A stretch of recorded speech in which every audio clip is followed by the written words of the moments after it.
شروع کرتا ہوں اللہ کے پاک نام سے جو بڑا مہربان نہایت رحم والا ہے۔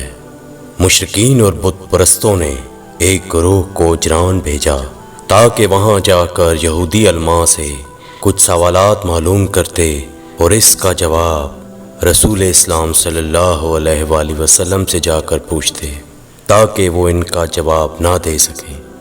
وہ لوگ سوال پوچھ کر مکے واپس آئے اور حضرت محمد صلی اللہ علیہ وآلہ وسلم کے چچا جناب ابو طالب سے کہا، تمہارے بھتیجے کا کہنا ہے کہ خدا کی طرف سے اس پر وحی نازل ہوتی ہے۔ ہم کچھ سوالات لے کر آئے ہیں، اگر اس نے صحیح جواب دے دیا تو ہم بھی اس کی تائید کریں گے، اور اگر جواب نہ دے سکا تو پہلے کی طرح اس کو جھٹلائیں گے۔ جناب ابو طالب نے فرمایا، رسول خدا حضرت محمد صلی اللہ علیہ وآلہ وسلم سے جو کچھ پوچھنا ہو پوچھ لو۔ انہوں نے رسول خدا صلی اللہ علیہ وآلہ وسلم سے 3 سوال کیے، جن میں سے ایک سوال اور اس کا جواب ہم یہاں پیش کر رہے ہیں۔ ان کا سوال یہ تھا کہ وہ جوان جنہوں نے ظالم بادشاہ سے ڈر کر ایک غار میں پناہ لی تھی، ان کی داستان کیا ہے، بیان کریں۔ خدا نے اسی وقت سورہ کاف کو نازل کیا جو ان کے سوالات کا جواب تھا۔ دقیانوس نے اپنے ظلم و ستم اور فوجی طاقت کے بلبوتے پر بہت بڑی سلطنت حاصل کی اور پھر اپنے لیے بہت ہی عالیشان محل بنوایا۔ غرور و تکبر کے ساخت تخت پر بیٹھا اپنے لیے کچھ وزیر اور کچھ محافظ منتخب کیے اور پھر حکومت کرنے لگا۔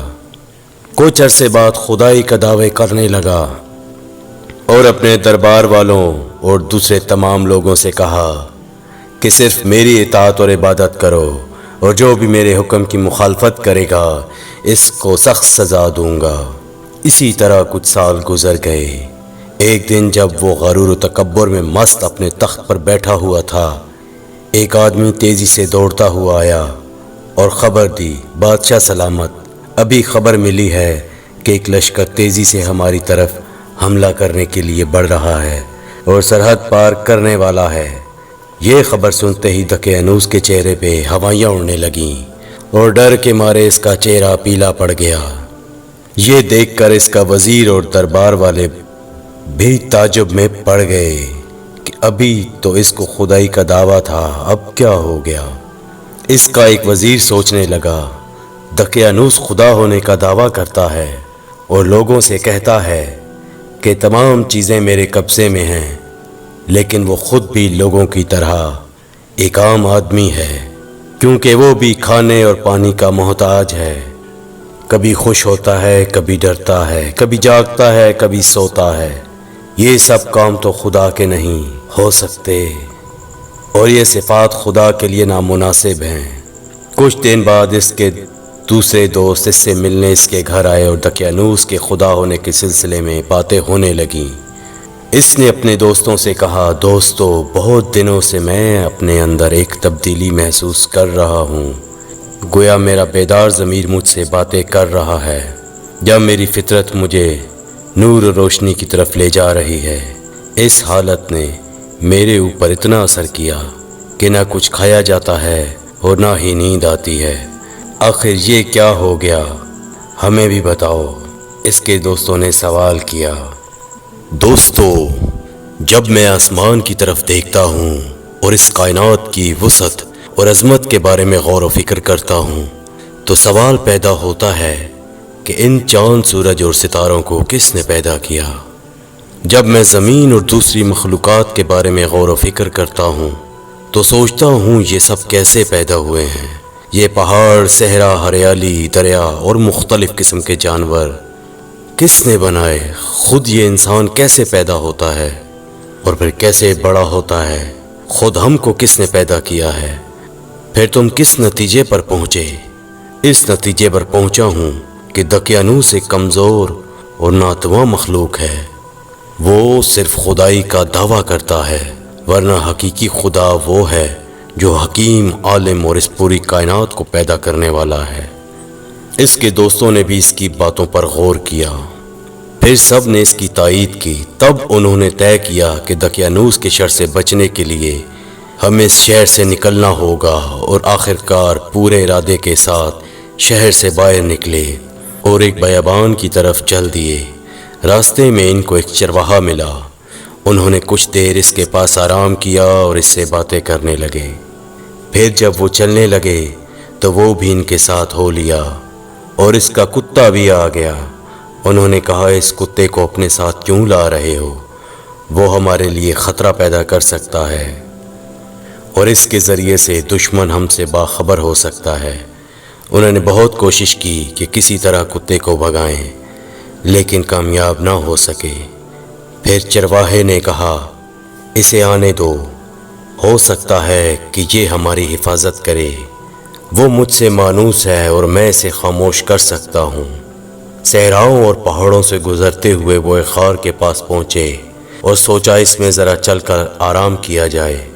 سب لوگ آرام کے لیے لیٹ گئے۔ تھکاوٹ کی وجہ سے انہیں فوراً نیند آ گئی، اور کتا بھی غار کے کنارے سو گیا۔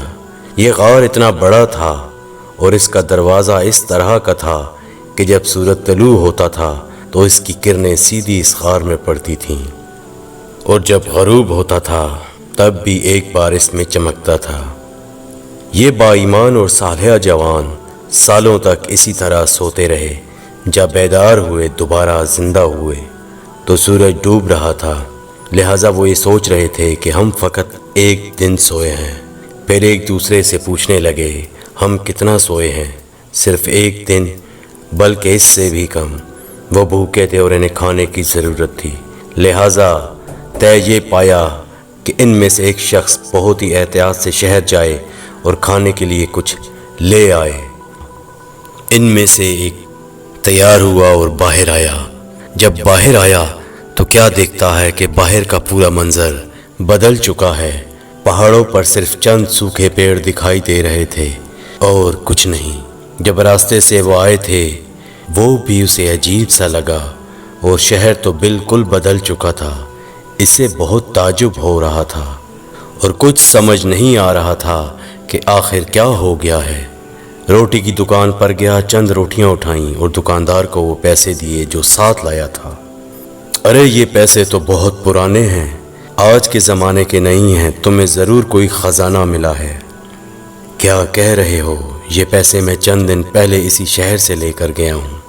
تم جھوٹ بول رہے ہو، تمہیں ضرور کوئی خزانہ ملا ہے اور تم اسے چھپانا چاہتے ہو۔ ایک بھیڑ اکٹھی ہو گئی اور خبر جنگل کی آگ کی طرح پھیلتی گئی، یہاں تک کہ بادشاہ کے کانوں تک پہنچی۔ اسے بادشاہ کے دربار میں حاضر کیا گیا تاکہ اس سے پوچھ تاچھ کی جائے۔ کیا تم کو کوئی خزانہ ملا ہے؟ بادشاہ نے سوال کیا۔ نہیں، مجھے کوئی خزانہ نہیں ملا ہے۔ میں جب اس شہر سے نکلا تو لوگ مجبور تھے کہ دقیانوس کی عبادت اور پرستش کریں، اور جب واپس اس شہر میں آیا ہوں تو سب کچھ بدلا ہوا ہے۔